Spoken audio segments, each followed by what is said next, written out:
കഴിക്കാൻ തുടങ്ങുന്നുണ്ട്. ഇതെടുക്കാം കിട്ടോ.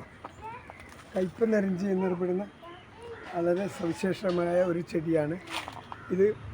ഹാർട്ട് ബ്ലോക്കിന് ഇത് 3-4 മരുന്നുകൂടെ ചേർത്ത് കഴിക്കാൻ പറ്റുന്നത്. അത് കഴിച്ചു കഴിഞ്ഞാൽ നമുക്ക് ഹാർട്ട് ബ്ലോക്ക് ഒരുപാട് മാറിക്കിട്ടിയിട്ടുണ്ട്. ഈ കയ്പ നരഞ്ചിയുടെ കൂടെ ഞരമ്പോട് എന്ന് പറഞ്ഞ ഒരു മരുന്നും കൂടെ കൂട്ടി കഴിച്ചാൽ നമുക്കിതിൻ്റെ വളരെയധികം ഗുണം ചെയ്തിട്ട് കാണുന്നുണ്ട്. ഈ കയ്പ നരഞ്ചി പ്രധാനപ്പെട്ട് വേറെ ഒന്നും കൂടെ ഉപയോഗിക്കുന്നത്, പാമ്പ് കടിച്ചാൽ ഇതിൻ്റെ ഇലയെടുത്ത് ഒരു 30 ml അതിൻ്റെ എസൻസ് കൊടുത്താൽ പാമ്പിൻ്റെ എത്ര വിഷം, മണ്ടലി അതുപോലെ മൂർഖൻ പാമ്പ് എല്ലാം കഴിച്ചാൽ ആ വിഷത്തിന് നമുക്ക് ഒഴിവാക്കാൻ ഈ മരുന്നുകൊണ്ട് സാധിക്കും. കയ്പ നരഞ്ചി നമുക്ക് കാണാൻ പറ്റില്ല, ഒരുപാട് ഞങ്ങൾ റിസ്ക് എടുത്തിട്ടാണ് ഇവിടെ നട്ട് വളർത്തിയിട്ടുള്ളത്. ഇപ്പോൾ സുലഭമായിട്ട് കാണുന്നത് കന്യാകുമാരിയിൽ ഒരു ആശ്രമത്തിൽ ഇത് മാത്രം ഒരുപാട് നട്ട് വളർത്തിയിട്ട് ഞങ്ങൾക്ക് ഒരു പരിപാടിക്ക് പോയത് ഞങ്ങൾക്ക് അവിടെ കാണാൻ പറ്റിയിട്ടുണ്ട്. അതുകൊണ്ട് കയ്പ നരഞ്ചിനെ കുറിച്ച് നമ്മൾ പഠിക്കേണ്ടതുണ്ട്. ഇന്ന് എല്ലാവർക്കും heart block, heart attack, sleep death എല്ലാം ഉണ്ടാകുന്ന ഒരു കാലഘട്ടം ആയതുകൊണ്ട് ഞാൻ ഈ പ്രധാന ചെടി എടുത്ത് പറയുകയാണ്. നമ്മളിത് സംരക്ഷിച്ച് പോരണം. ഓരോ വീടുകളിലും ഒരു ചെടിയെങ്കിലും ഉണ്ടാവണമെന്ന് എൻ്റെ ഒരു അഭിപ്രായം. കാരണം പാമ്പ് കടിക്ക് ഇത്രയധികം ഗുണം ചെയ്യുന്ന ഒരു മരുന്നാണ്. നാഗത്തിൽ വളരുന്ന ഒരു പ്രത്യേക ചെടിയാണ്. നാഗത്തിൽ നട്ട് വളർത്തേണ്ട ഒരു ചെടിയാണ് നാഗദന്തി. ഇത് വളർച്ച എത്തിക്കഴിഞ്ഞാൽ 2 ഇഞ്ച് വീതിക്കുള്ള നടുവൊടി വള്ളി എന്നൂടെ പറയുന്നു. ഒടിവ് വള്ളി ഇങ്ങനെ ശരിക്കും പാമ്പിൻ്റെ രൂപത്തിലാണ് ഈ ചെടിൻ്റെ വള്ളി ഉണ്ടാവല്. പടർന്ന് കയറുന്ന ചെടിയാണ്. നമുക്ക് ഇതിൻ്റെ പ്രധാന ഔഷധം ഉണ്ടാക്കുന്നത് നമുക്ക് മുടി ജട കെട്ടിയിട്ട് വളരുന്നുണ്ട് ചിലർക്ക്. അതിന് ഇതെടുത്ത് എണ്ണ കാച്ചി തടിയാൽ ഇത് മാറുന്നുണ്ട്, ജട മാറി കിട്ടും. ഇതിലാണ് ഇത് പ്രത്യേക.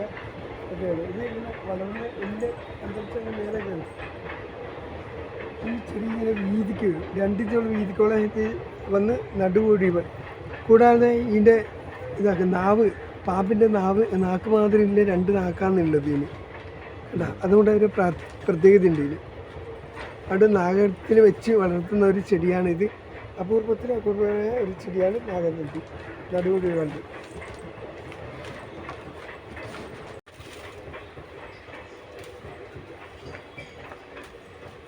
മലത്താങ്ങി എന്നറിയപ്പെടുന്ന വിശേഷപ്പെട്ട ഒരു ചെടിയാണിത്.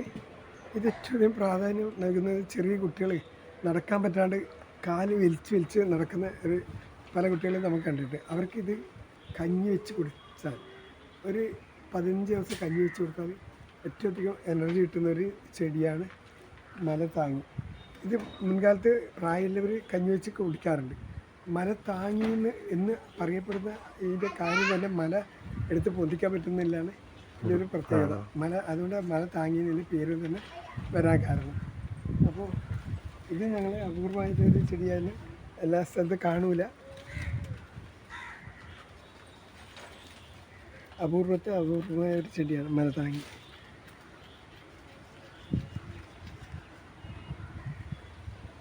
രണ്ട് കളറുണ്ട്.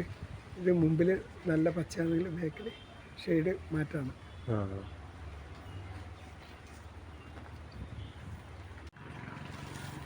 കണ്ണിൻ്റെ അസുഖത്തിന് ഏറ്റവും അധികം ഉപയോഗിക്കുന്നൊരു ചെടിയാണിത്. ഇതിൻ്റെ ഇല അരച്ചെടുത്ത് അത് പിഴിഞ്ഞ് നീര് 2 തുള്ളി കണ്ണിൽ ഉറ്റിക്കാൻ കായാമ്പൂ എന്ന് പറയും. നമ്മളെ പാട്ടിൽ പ്രത്യേകിച്ച് എഴുതിയിട്ടുണ്ട്. കായാമ്പൂ കണ്ണിൽ വിടരുന്നതിലെ ഒരു പാട്ടിന് നമ്മളിലുണ്ട്. ആ കായാമ്പൂൻ്റെ ഇലയെടുത്ത് ഇടിച്ച് പിഴിഞ്ഞ് കണ്ണിൽ വെച്ചാൽ നമ്മളെ തിമിരം മാറിക്കിട്ടും എന്നുള്ളതാണ് ഐതിഹ്യം പറയുന്നത്. ഇതാ കായാമ്പൂ. കായാമ്പൂ കണ്ണിലിടരും കമലതളം കവിളിലിടരും അനുരാഗവതി. ആ പാട്ട് എഴുതിയാൽ ഇതിൻ്റെ പ്രാധാന്യത്തെക്കുറിച്ച് നമുക്ക് എടുത്ത് പറയുന്നുണ്ട്.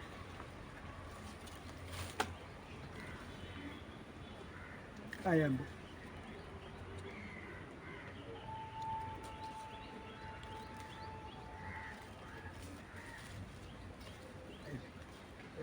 എടുത്ത് മഹാവില്ലു എന്ന് പറയും. വില്ലു എന്ന് പറഞ്ഞാൽ കൂവളം. മഹാവില്ലു കൂവളത്തിന് 3 ഇലയാണെങ്കിൽ ഇതിൻ്റെ ലീഫ് ഒരു പ്രത്യേക രൂപത്തിലുള്ള 5 ഇല. അതാണ് ഈ മഹാവില്യം എന്നറിയപ്പെടുന്നത്. ശിവനെ പ്രത്യേകിച്ച് പൂജയ്ക്ക് ഉപയോഗിക്കുന്ന ഒരു ചെടിയാണ് മഹാവില്യം. അപൂർവത്തിൽപ്പെട്ട ഒരു ചെടിയാണ്. സ്ഥലത്ത് കാണുന്നുണ്ടെങ്കിലും അതിൻ്റെ ഐതിഹ്യത്തിനെ കുറിച്ച് നമുക്ക് മനസ്സിലായിട്ടില്ല.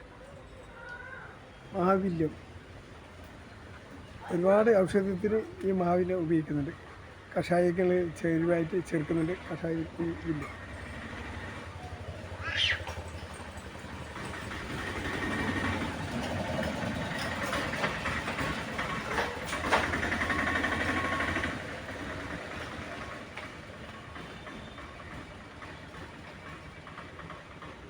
പറ്റും.